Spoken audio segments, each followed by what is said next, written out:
아, 이거 또 리또서. 아, 진짜 지겹다. 이렇게 말씀하시고 있는 분들 많으실 거예요. 사실 짜증 나죠. 희망 회로를 이빠이 돌려놓고서는 갑자기 또 SEC 항소로 시세 하락이 강하게 나왔다니까. 진짜 지치실 거예요. 하지만 아직 남은 게 하나 있다는 거 알고 계시나요? 그래서 오늘 남은 이거 하나 집중적으로 파도록 하겠습니다. 시작할게요. 리플, are you ready? Go! 여러분들, 미국 증권거래위원회가 리플에 대한 법원 판결에 대해서 항소를 했다고 해요. 리플 가격이 급락을 했어요. 개짜증납니다. SEC는 법원 판결이 증권법과 상충된다고 주장하면서 항소를 제기를 했어요. 자, 이 부분 때문에 리플 항소에 대해서 즉각적인 답변을 하지 않았습니다. 자, 결국 이번에도 다시 한 번 더 시간이 길어질 것 같네요. 자, 그리고 이번 항소로 인해서 SEC와 리플랩스의 법적 싸움이 2027년까지 이어질 거고 2025년 1월부터 첫 항소 서류가 제출하겠죠. 그리고 2027년 12월 말까지 최종 판결이 나올 것으로 예상을 합니다. 이렇게 되면 또 길어져요. 2028년까지 넘어갈 수 있습니다. 원래 앞전 1차 최종 판결도 4월에 나오기로 했는데 언제 나왔어요? 8월에 나왔잖아요. 그죠? 좀 더 길어질 거라고 보시면 됩니다. 단 항소가 진행될 시에 2년 2개월이란 시간이 추가가 되는 거죠. 앞서 4년 반 만에 소송에 대한 판결이 나왔는데 이번에는 항소 판결이 또 2년 2개월. 딱 앞전 공판의 절반이네요. 자, 하지만 이번 항소 리스크에 대해서 나오지 않은 부분이 있다는 거 알고 계시나요? 무엇일까요? 바로 SEC의 기각 판결입니다. 항소 기각 판결. 아직 이 부분에 대해서 언급은 나오지 않았어요. 아무래도 현재는 이 항소에 대한 부분이 강력하게 이슈가 몰고 있다 보니까 기각에 대한 부분은 전혀 나오지 않고 있는 거죠. 자, 그래서 저는 오늘 이 기각에 대해서 얼마나 가능성이 있는지 알아보도록 하겠습니다.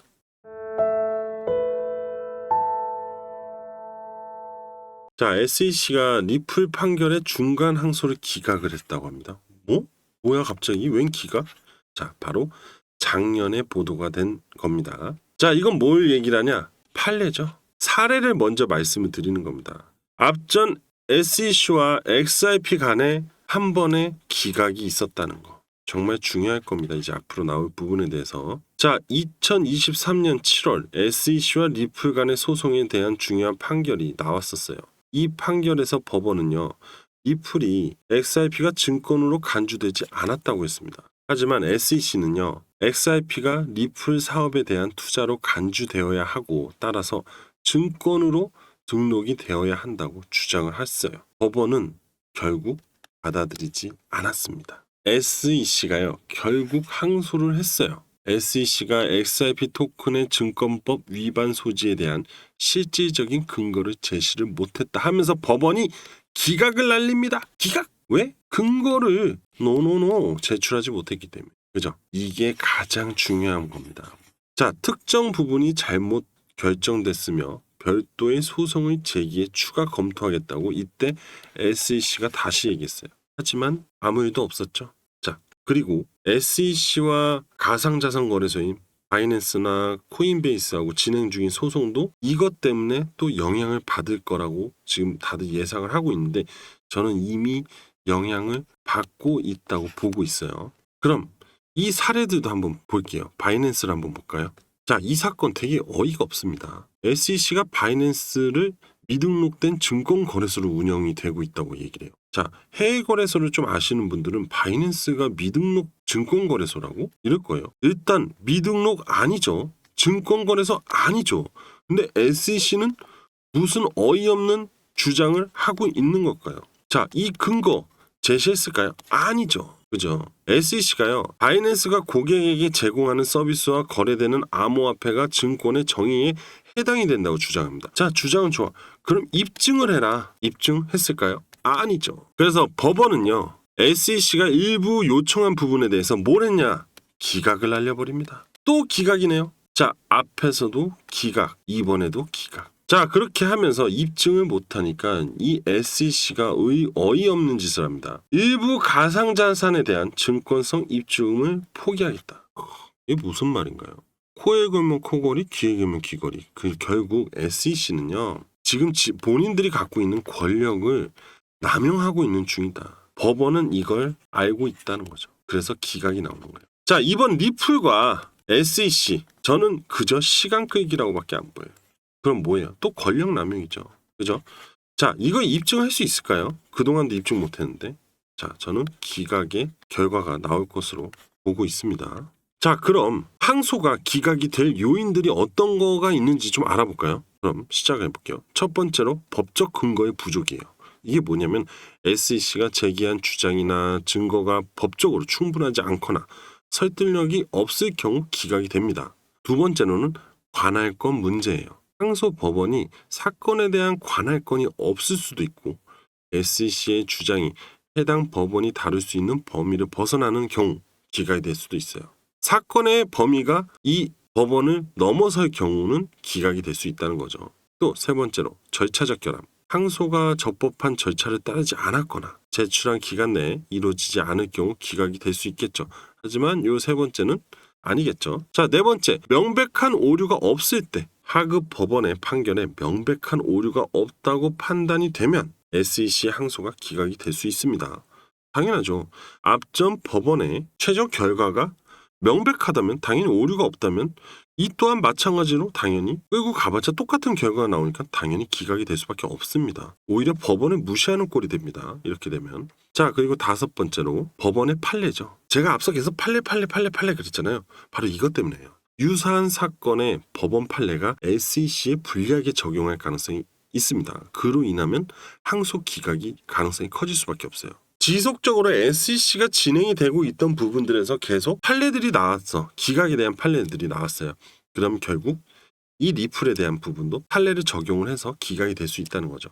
심지어 앞전에 SEC와 XIP에 대한 기각이 나온 적도 있죠. 이런 부분들이 기각으로 갈 가능성이 굉장히 높습니다. 자, 이렇게 다섯 가지 요인들이 있을 경우 이번 항소는요, 기각이 될 가능성이 높습니다. 그중에 첫 번째, 법적 근거 부족. 이 부분, SEC가 가장 불안한 부분. 리플은 이 점을 또 공략할 수밖에 없다는 거. 뭐예요? 근거, 증거, 주장하는 부분에 대한 증거가 부족하기 때문이죠. 그죠? 자, 4년 반 동안 찾지 못한 걸 지금 와서 찾았다고 할 수도 없을 겁니다. 그죠? 오히려 그게 더 의심스럽죠. 다섯 번째, 유사 판례로 인한 기각이 될 수도 있습니다. 계속 판례들이 발생이 됐으니까. 그죠? 그러니까 지금 기각의 가능성이 상당히 높은데 막 항소 이슈가 터지니까 기각에 대한 생각이 지금 아직 안 하고 있는 거고 보도가 되고 있지 않지만 이제 보세요. 조금 있으면 기각 얘기가 나옵니다. 자, SEC 캔슬러 망할 놈만 잘해봐. 기각이 되는지 안 되는지. 여러분들 항소 짜증나는 이슈 기각으로 이제 덮어버리고요. 좋은 소식으로 전해드릴게요. 자, 그러면서 기대감을 프레시하게 한번 키워볼까요? 자, 여러분들 뭐가 나왔을까요? 바로 리플 ETF 소식입니다. 비트와이즈가요, 미국 SEC에 XRP 현물 ETF 상장을 위해서 S-1 신청서를 제출했다고 해요. 앞전 그레이스케일은 기관용 ETF면 이번엔 일반 현물 ETF예요. 상당히 기대가 되는 리플에 대한 이슈겠죠. 그리고 리플이 두바이 금융서비스청 라이선스도 받았어요. 아랍에미리트 내에서 블록체인 기반 결제 서비스 기업으로 자리 잡게 되었다고 해요. 자, 리플의 실질적인 가치에 대해서 인정을 받았다는 점이죠. 이제 리플은 실질적인 토큰 기업이 돼버린 거예요. 앞으로 리플은요, 글로벌 금융에 더 다가갈 것으로 기대감이 생겼다고 볼 수 있겠죠. 이런 부분들 때문에 비트와이즈, 미국에서 XRP 상장 지수펀드 ETF 신청을 제출할 수밖에 없고 앞으로 다른 기업들, 자, 블랙록도 있습니다. 블랙록도 분명히 움직일 겁니다. 이러한 호재로 리플이 10월 옥토버 상승장을 맞이할 수 있을 거다고 주목을 받았습니다. 하지만 이 망할 항소가 갑자기 티 나오는 바람에 좀 10월이 아쉬운 상황일 수 있지만 뭐 10월에 기각 이슈가 나오게 되면 리플 다시 날개 달고 달리라는 법 없을 거예요. 그죠? 10월 한번 기다려 보자고요, 여러분들. 자, 이거 한번 주목하도록 하겠습니다. 블랙록 다시 나왔죠? 블랙록과 피델리티가 비트코인 선물 ETF가 지난 10년간 출시된 ETF 중에서 자산 기준으로 상위 10위 안에 들었다고 합니다. 어마어마한 거죠. 생긴 지 1년도 안 된 이 ETF가 자산 10대 펀드 10위 안에 들었다. 기가 막힌 얘기죠. 자, 이 두 ETF는 최근 출시되었음에도 불구하고 우수한 성과를 거뒀다고 나타났고, 이로 인해서 이 암호화폐 시장의 암호화폐 ETF에 대한 관심과 활동을 상당히 보여줍니다. 누구한테? 기관 투자자들. 자, 그런데 XRP ETF가 지금 신청이 들어갔다고 해요. 얼마나 기대됩니까? 그죠? 리플은요, 사실 지금 최근 항소, 그 다음에 지정학적 리스크를 제외한 나머지는요 다 호재예요. 앞으로 암호화폐 시장도 다 호재밖에 없어요. 그래서 제가요 앞으로 남은 호재들로 상승이 도모할 코인을 하나 준비했습니다. 뭐 이걸로 인해서 지금 리플이 저점이 형성할 때 뭐 이 코인으로 수익을 본 다음에 추가 매수하셔도 되고, 아니면 뭐 이 코인으로 경제적 자유를 또 얻을 수 있기 때문에요. 왜? 수익률이 어마어마합니다. 자, 지금 바로 공개할게요. 낮아진 이자율은 암호화폐를 포함한 다양한 투자 시장에 파장을 일으킬 수 있고요. 유동성과 투자자의 관심을 증가할 가능성이 커지고 있는 중인데요. 특히 민코인 분야에서 새로운 기회가 생겨나고 있다는 거 알고 계시나요? 앞전에 비트코인 ETF, 이더리움 ETF 승인에 대한 이슈로 엄청난 민코인들의 상승이 나왔잖아요. 그죠? 여러분들 너무나 다 잘 알고 있으실 겁니다. 자, 우리가 잘 알고 있는, 너무나 잘 알고 있는 큰 상승을 보여주었던 시바이누 코인, 수백만 배 상승을 보여줬죠. 400만 원 투자로 1조 원까지 벌었다는 사례도 나왔어요. 민코인의 가장 큰 장점이 뭐예요? 소액으로 엄청난 수익을 얻어낼 수 있다는, 이게 엄청난 장점이죠. 자, 그리고 도지코인 너무나 잘 알죠? 한때 민코인의 원조였죠. 그리고 일론 머스크의 코인이라고 불렀죠. 3년 홀딩에서 419배를 벌었다. 그리고 인생 역전을 했던 사례들이 가장 많이 나왔던 민코인이죠. 자, 그리고 페페코인, 개구리 코인으로 유명한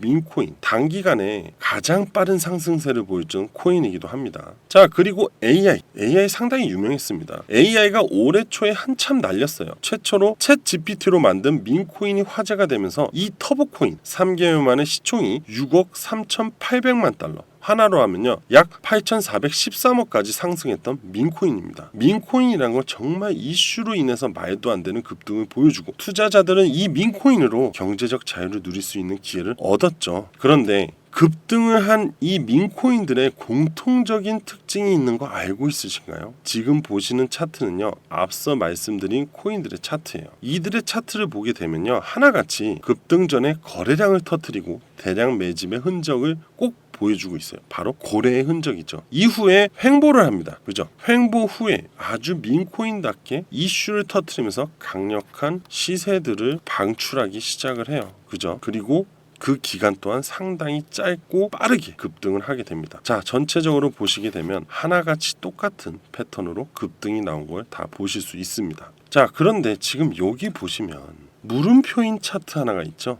이거는 급등한 코인들, 이런 코인들과 상당히 유사하게 앞전에 급등이 터지기 직전에 대량 매집이 된 흔적을 찾을 수가 있어요. 이 코인이 바로 제가 이번에 11월 달에 추가 금리 인하로 인해서 빅 이슈를 몰고 올 바로 민코인입니다. 지금 이 민코인 바로 알려드리도록 하겠습니다.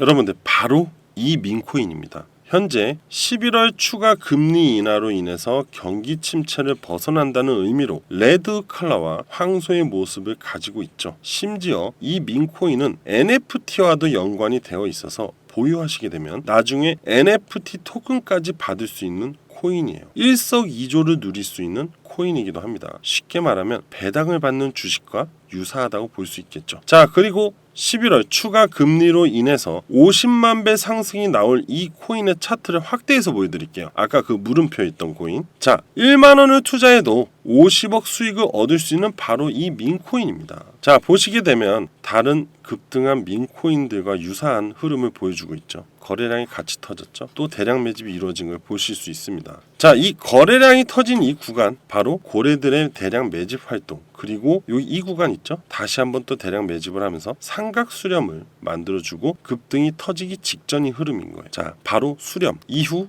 뭐죠? 확산. 이 확산이 될 곧 얼마 남지 않은 바로 이 민코인. 여러분들이 딱 봐도 얼마 남지 않은 게 눈에 보이시죠? 자, 그리고 이 차트는 앞으로 예상 흐름이 나올 것을 제가 예측해서 그려놓은 건데요. 삼각 수렴 이후에 다시 한번 강한 확산이 이루어지고 앞전 고점을 눌렸다가 다시 재확산하면서 급등의 시나리오를 만들어줄 예정입니다. 자, 11월 추가 금리로 인해서 50만 배 상승이 나올 이 민코인에도 투자를 같이 진행하시고요. 처음 시세가 나올 코인이어서 기존의 민코인보다 상당히 빠른 시세가 나올 것으로 전망이 되고 있어요. 여러분들, 만 원을 투자해서 50억을 벌 수 있는 이 민코인의 이름과 목표가에 대해서 알고 싶은 분들은요, 제 개인 번호인 010-7685-9854 010-7685-9854로 밈이라고 문자로 보내주시면 이 코인의 정보를 빠르게 공유해 드리도록 하겠습니다. 자, 여러분들, 저는 여기까지 하도록 하고요.